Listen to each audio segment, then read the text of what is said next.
Hi friends, my name is Emily and welcome back to my channel. Today I'm going to be sharing with you my January reading wrap up.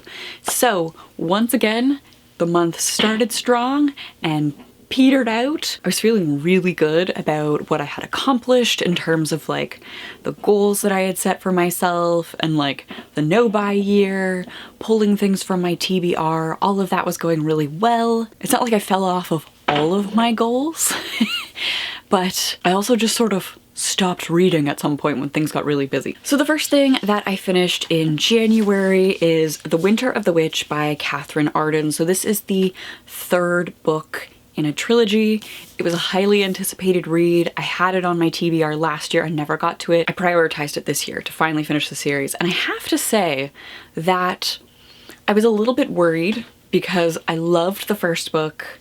I loved the second book, but there were a lot of things, a lot of moving parts in the second book, and I was worried about how everything would wrap up. I can think of a ton of trilogies where like the first book is this like stunning masterpiece. There's the middle book, nobody wants, nobody needed, but somebody signed a 3-book deal. And then there's a third book that either nails it or completely falls flat on its face. Like I can think of so many trilogies where that is the case. If anyone can think of a perfect trilogy where all 3 books need to exist, leave it in the comments down below. I do feel like this trilogy does not fit the bill for like 3 perfect books. Together as a whole, I think everything does come together in a satisfying way. I feel like Arden has also left herself room if she wants to revisit Vasilissa's storyline, if she wants to revisit this world. There are some sort of big things that she's dropped about Vasilissa and her ancestry, the reason she has these connections to the more pagan spirits. Like some big things are dropped, which are either like a nice thing to keep in your brain for your own like fan fiction, for your own knowledge of the series as you reread it, or it leaves her an opening as an author to revisit this at some point. I personally hope that she revisits this at some point with just like a standalone novel. I think this is a satisfying conclusion. I think a lot of the moving pieces come together. I do think that it probably could have been 2 books. I think there's it's been a while since I reread the middle book in this trilogy. It was, I think, early spring last year. I seem to recall listening to the audiobook while like clearing the backyard of bramble. So that would have been like March or April, but I remember at the time being like, ooh, there are a lot of pieces. I wonder how this is gonna wrap up. I do think it wraps up well. I'm not sure the second book is entirely necessary. I did enjoy the trilogy as a whole. I like the folklore, I like the world building, I like the medieval Russian setting. Seeing the characters grow and develop is great. So if you haven't read this trilogy yet, I would recommend picking it up. I finished this on January 1st, actually. This was the first book of 2022. I gave this 4 out of 5 stars, and this came from my TBR. I finally read this pre-order. I believe this came out in 2019, so I definitely could have got it in paperback. The next book I read was a reread, and this was to prep myself for a book coming off of my 2022 TBR. I started with the second book in this series and then realized that I didn't remember enough, and so I had to go back. And so I reread A Winter's Promise by Christelle Dabos. This is translated from the French by Hildegard Serrel. And so this is a piece of, well, this is marketed in Canada as YA, but you know what? On the reread, I feel like you could very easily give this to adults because of the situation that our main character is in. Ophelia has just been married off. Like, she's a young person who works in a library as a reader of objects, and she's a mirror traveler, stuff that I totally forgot and was very confused by when I picked up the second book, so glad I reread this.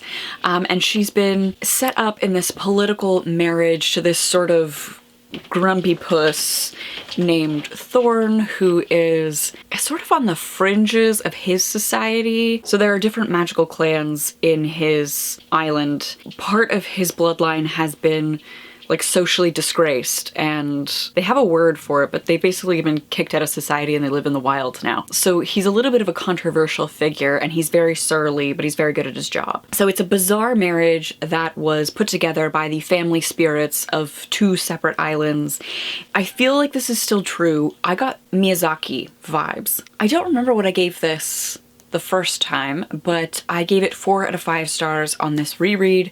I still enjoyed it, very much enjoyed it, but also very much needed the refresher because there were a lot of bits and pieces that I had forgotten about how like the different magic groups work, and especially in Thorne's society, the different family trees. I don't know if this book has it at the front, but I think it's the second book, has like a whole map to help you piece everything together and keep it straight. We're getting that kind of fantasy at this point. So I finished this on January 3rd. It was a reread and I gave it 4 out of 5 stars. I can't remember if I bumped it down because I feel like I praised this quite highly when I first read it. I don't remember if it was a 5-star read. The next book that I read in January was a disappointment. It was something that I pre-ordered. It came out on December 28th. It's the last book that I purchased in 2021, and I was really excited for this. Like when I saw that this was coming out, I pre-ordered it because I really, really enjoyed What If It's Us by Becky Albertalli and Adam Silvera.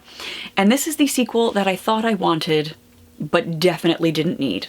So this is Here's to Us. I guess spoilers. At the end of What If It's Us, Arthur and Ben decide to separate to like finish up high school, realize that like long distance isn't a good option for them. It's not what they want to do, but they'll stay friends and they'll stay in touch. And this is like 2 years later where they happen to have this sort of destiny kind of moment. They both end up back in New York. They both end up crossing paths. They're both dating other people, and like that messiness of maintaining a friendship with your ex. What I didn't like about this and what I didn't need was basically the whole book.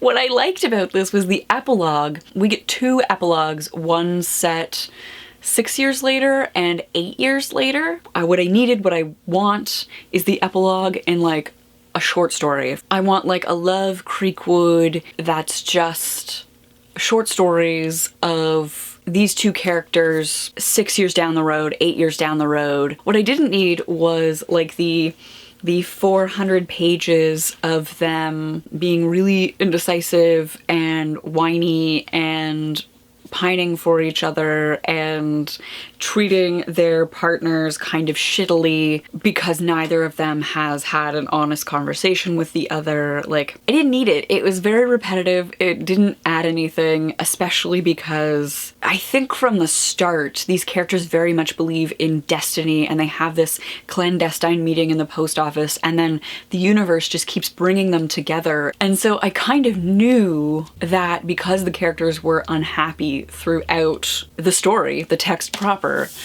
that they were going to end up together, right? Like they had to end up together just based on like, why else am I reading this?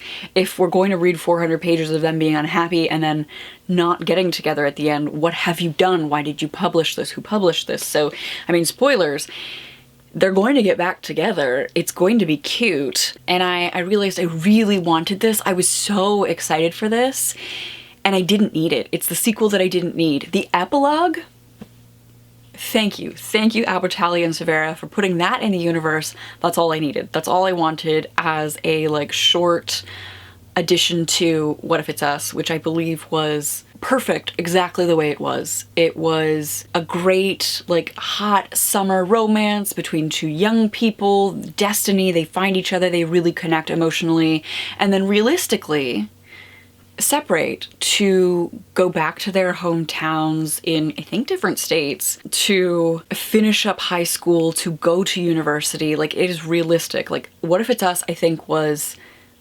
perfect. So I gave this 2.5 stars. I finished this on January 4th, and this technically came from my TBR because I consider a new buy anything that I've purchased in the year that we're currently in. The next book that I read was the sequel to Winter's Promise. This is book 2 in the Mirror Visitor series by Christelle Dabos, translated again by Hildegard Serrell. And here is where we get the the family tree. This is why I needed to reread the first book, because all of a sudden things were happening. There were so many people and I was like, I don't remember enough. Here we get to learn more about the world. So the premise of this is that you have these different families with different family spirits, and the families have different powers that are all sort of interrelated. So like Thorne's family spirit seems to all be around illusions in some way. Each island has a different ability, like a major like umbrella ability, and then there are like unique factions, unique clans underneath the larger umbrella.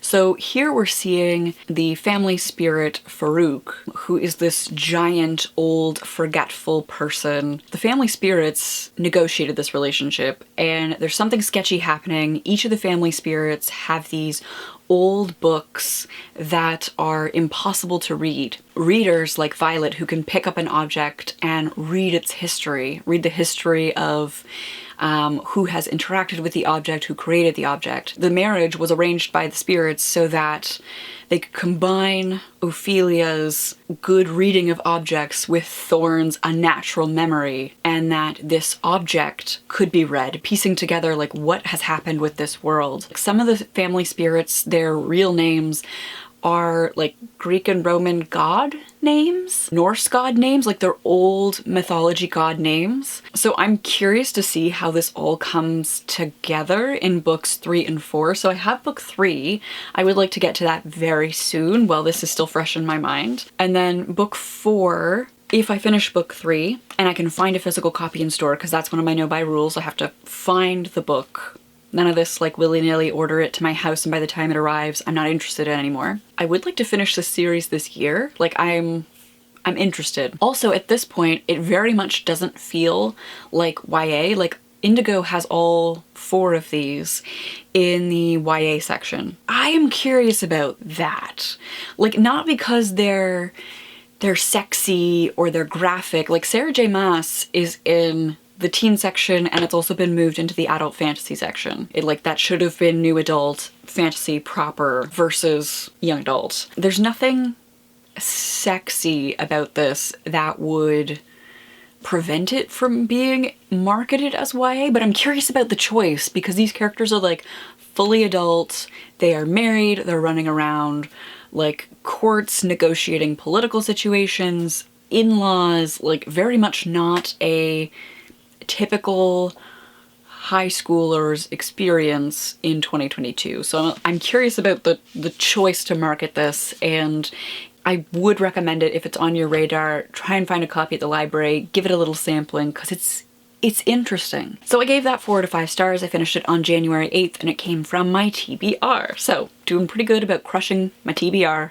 so far. The next book that I read is a goal. It fulfills a goal. Like right off the bat, I had set the goal to read 1 Jane Austen book this year, and I showed in my 2022 TBR video that I had the 4 like popular novels of Jane Austen. I realized there's so you hear people talk about like the 6 major novels of Jane Austen. There is a 7th novel. I guess it's not considered like a major novel. If I become a Jane Austen completionist, I will obviously seek that out. But the 4 novels that I have here are Persuasion, Emma, Northanger Abbey, and the one that I read was Mansfield Park. So this is the story of Franny Price, who is one of the many children of a poorer family, and she's sent to live with distant family relations who are wealthier, and they treat her like garbage, and she is a wet blanket of a human that just sort of takes it.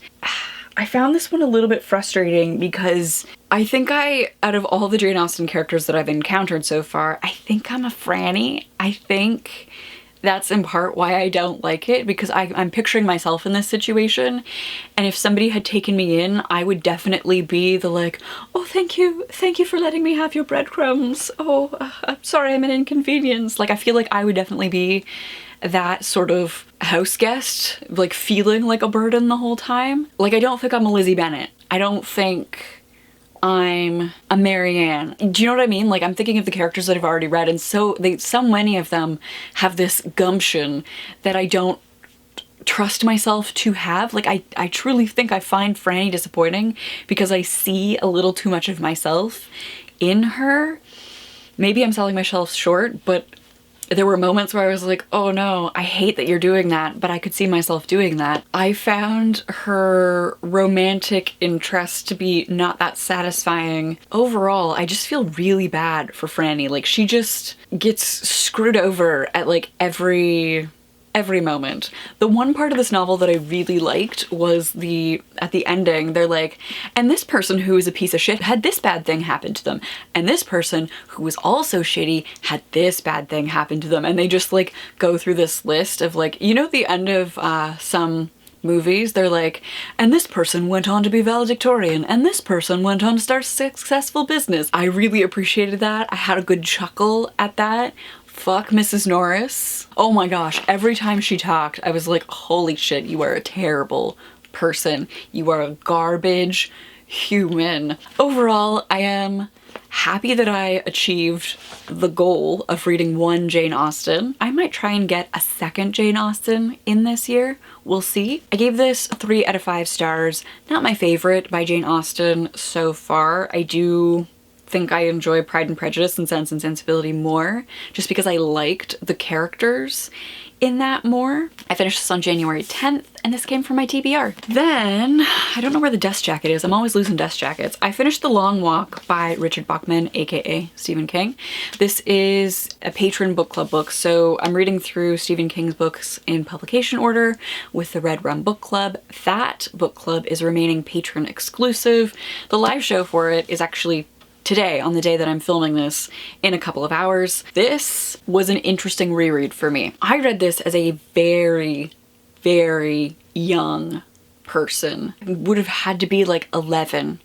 No older than 11, I would say. This book is a mix of sex and death and really contemplating the ugliness of humans. So the premise is that America has been taken over by some totalitarian regime. And the new American pastime is the long walk, in which 100 boys apply to walk to their death for riches and a capital P prize, something that they can specify. Only one person can win. It is a death march across the country where you walk until you die. You walk until you can't walk anymore. You don't stop to eat. You don't stop to use the washroom. You don't stop to sleep. You walk until you die, until there's one person who is not dead yet, and they are the winner, if you can consider surviving this trauma a win. There's so much sex in here. And that was the thing that really stood out about this read. Like, that's the one thing that I knew about this text going into it. The one thing that sort of stuck in my mind since reading this when I was like 11 was the scene where one boy gets excited by some girls on the side of the road, and he runs over and he's like dry humping them, and then he has his third warning before he can finish, and he dies because he has blue balls. That's the one thing that I remember about this book, and it's still such a bizarre scene to me. I'm looking forward to chatting about this. It's horrific, but there's nothing supernatural about it, and I think that is the horror. That is really what we're exploring here. I've seen on Goodreads a lot of folks love it. I fall in the love it camp. I gave this 4 out of 5 stars. I finished this on January 16th, and this was a reread. The next book that I read, again, came from my TBR. Very excited, my 2022 TBR. Picking things off. I'm proud of myself. And that is Lanny by Max Porter. I had a 5-star prediction video in which I put this in it, and I thought that like the creepy folklore vibes of Dead Papa Toothwort would be interesting. I thought that would be up my alley. And I think what I really appreciate about this is the playing with form. It's a very simple story. Lanny is this sort of odd child in a small town, and then he goes missing and the small town loses their mind. The part that I really liked was the part where Lanny is missing, and we keep getting these snippets of different townspeople's thoughts, and we have a couple of days pass where we're just living in different people's thoughts, and we can see where the people are at, much like in The Long Walk, where we have the crowd and this like perverse excitement about others suffering.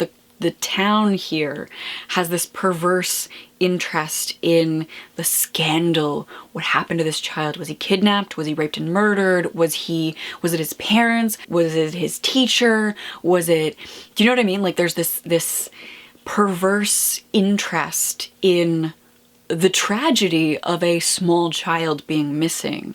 And like folks are kind of excited to find the body. Like they want to find him dead, as much as they talk about like, oh, it's gonna be really sad, like, oh, what a tragedy, how unfortunate. They want to find a rotting corpse of a child. I loved it. It was so delicious. It was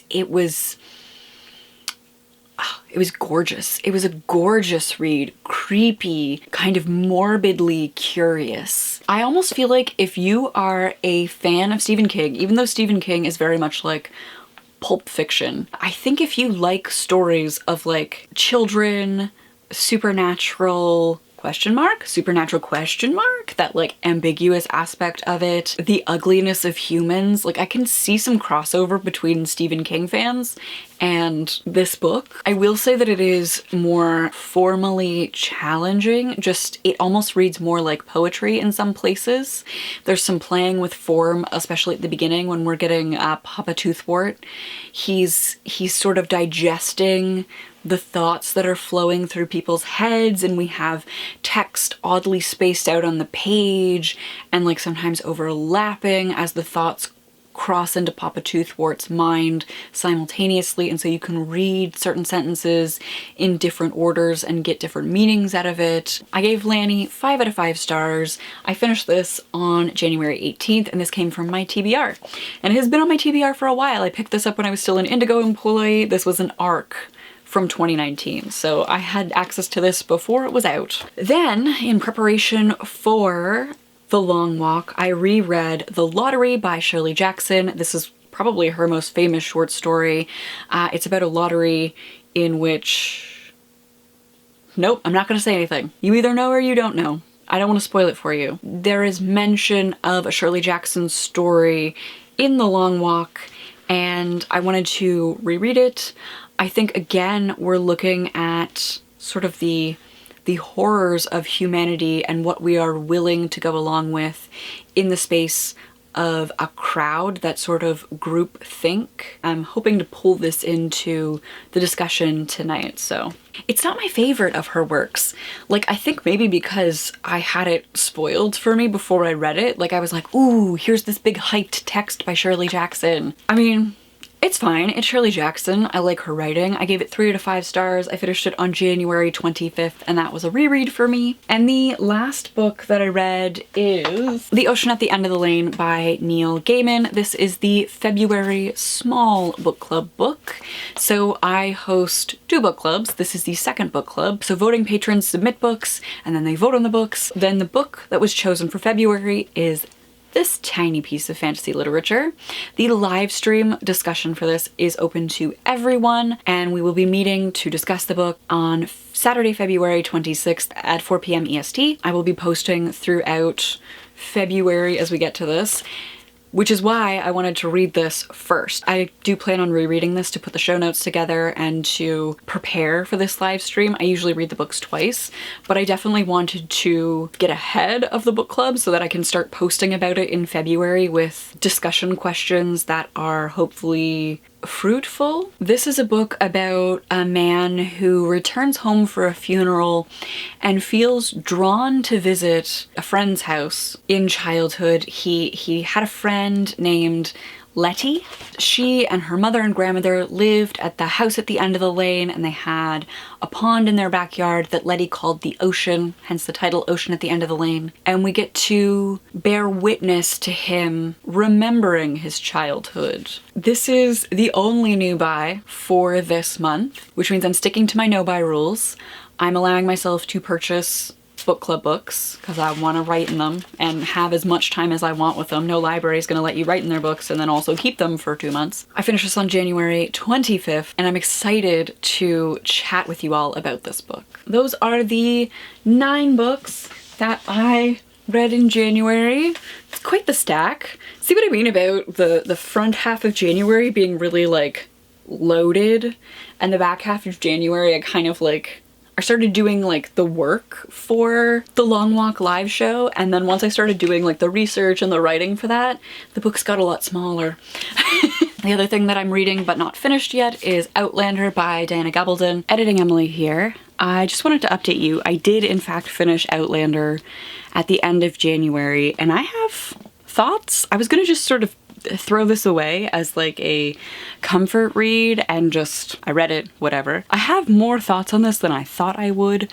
So I read Outlander because of the hype. It's one of those things where like the first half of season 1, basically Claire getting used to living in like the 1700s in Scotland, her meeting Jamie and their like flirtation and interest in each other, and then marriage.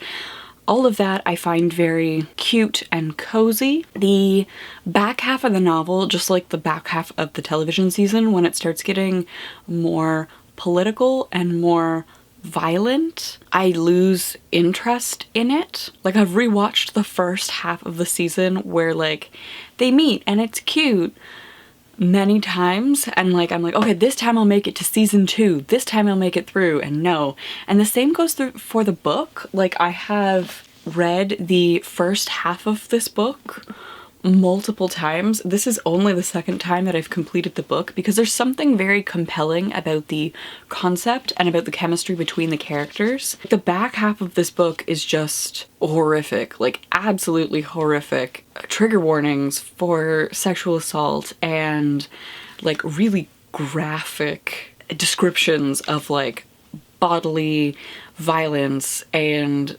fluids, and it's just difficult. It is a difficult back half of what is a overall pretty fluffy historical time travel romance. I think I'm identifying my problems with this. The concept, I like the concept better than I like the execution. That's what it's coming down to. I like the concept. I like the time travel Highlander romance, like the historical romance aspect of this. I like the characters. I can't with the rest of the world building. The other thing that I'm really struggling with is I get to the end of this book and finally you get past the like this is what, like an 8-book romance so far. Obviously you know that like it's not a spoiler to say that they reconcile at the end of the book after some hardship and horror. They reconcile because book 2, 3, 4, 5, 6, 7, whatever exist. So I struggle with the fact that at the end of this, we have them come together. They're young people. They're finally in like same time, same space, like emotionally ready. Like Claire's not like, should I go back to my husband? Like they finally decided that they are their people. And then you look at the back of book 2 and it's like 20 years later, Claire and her daughter go back to find her long lost Scottish love interest. And I'm like, I have no interest in like losing 20 years of their relationship as young people. And I know the series gets praised like by everybody, that they love that the characters are like in their 40s now and still like romantic. Like the thought of picking up the second book gives me no pleasure, and I always stop at a certain point in the series where I'm like, all right, this is going places where I'm not interested in it going. The other thing that I am definitely noticing is that this is written really badly. Claire has these long monologues describing to us the same character traits over and over again. Like every time we meet, almost every time she looks at Jamie, she's like, his long straight nose, his long straight nose. 20 pages later, his long straight nose, just in case you forgot that he has a long straight nose. All of this to say that I think I'm gonna unhaul the second book. It's a popular enough series that I can always find the rest of them secondhand. I finished this on January 31st. I gave this a 4 to 5 stars. Are you in the camp where you can get on board with a 20-year jump in their relationship? Because I have folks in my life very close to me who, like, love this and who just love watching this couple get old together, which I feel like I would be more okay with if we were watching it progress. Like if this genuinely picked up exactly where it left off opposed to picked up 20 years later. I don't know. It's let me know your thoughts on this. Thank you for listening to me ramble about this. I'm gonna send you back to past Emily. Those are all the books that I wanted to talk to you about today. Let me know how your January is going. Before we go, we have to thank my patrons who make videos like this possible. Thank you so much for supporting me and for allowing me to produce content like this, to set aside the time to produce content like this. It means a lot. Thank you all so much for watching. I hope you are doing well, that you are staying safe, and I will see you soon with another video. Bye!